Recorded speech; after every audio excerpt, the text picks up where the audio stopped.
கடவுளுடன் காலை வணக்கம். புனித யோவான் எழுதிய நற்செய்தி 6ஆம் அதிகாரம் 22 முதல் 29 வரை உள்ள இறைவார்த்தைகள். இயேசு 5000 பேருக்கு உணவு அளித்த பின் சீடர்கள் புறப்பட கரையிலேயே மறுநாளும் மக்கள் கூட்டமாய் நின்று கொண்டிருந்தார்கள். முந்தின நாள் ஒரு படகை தவிர வேறு படகு எதுவும் அங்கு இல்லை என்பதையும், அதில் இயேசுவின் சீடர்கள் மட்டும் போனார்களே அன்றி இயேசு அவர்களோடு படகில் ஏறவில்லை என்பதையும் அவர்கள் கண்கூடாக பார்த்திருந்தார்கள். அப்போது ஆண்டவர் கடவுளுக்கு நன்றி செலுத்தி கொடுத்த உணவை மக்கள் உண்ட இடத்திற்கு அருகில் திபேரியாவிலிருந்து படகுகள் வந்து சேர்ந்தன.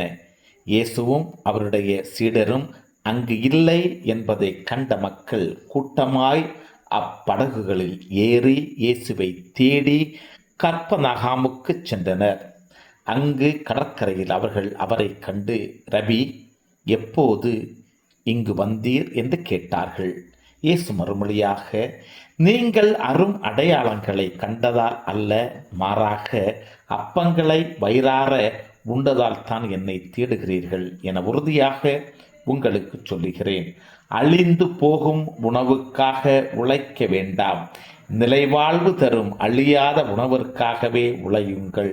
அவ்வுணவை மாண்புமகன் உங்களுக்கு கொடுப்பார். ஏனெனில் தந்தையாகிய கடவுள் அவருக்கே தம் அதிகாரத்தை அளித்துள்ளார் என்றார்.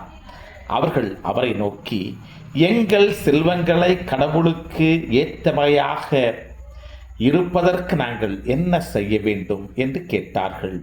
இயேசு அவர்களை பார்த்து, கடவுள் அனுப்பியவரை நம்புவதே கடவுளுக்கு ஏற்ற செயல் என்றார்.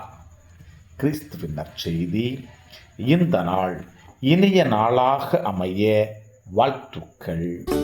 பல பல பல புதுமைகள், பெருமைகள், இனிமைகள் இறங்கிய நல்ல நாள், ஒரு நல்ல நாள் நம் தேவன் தந்த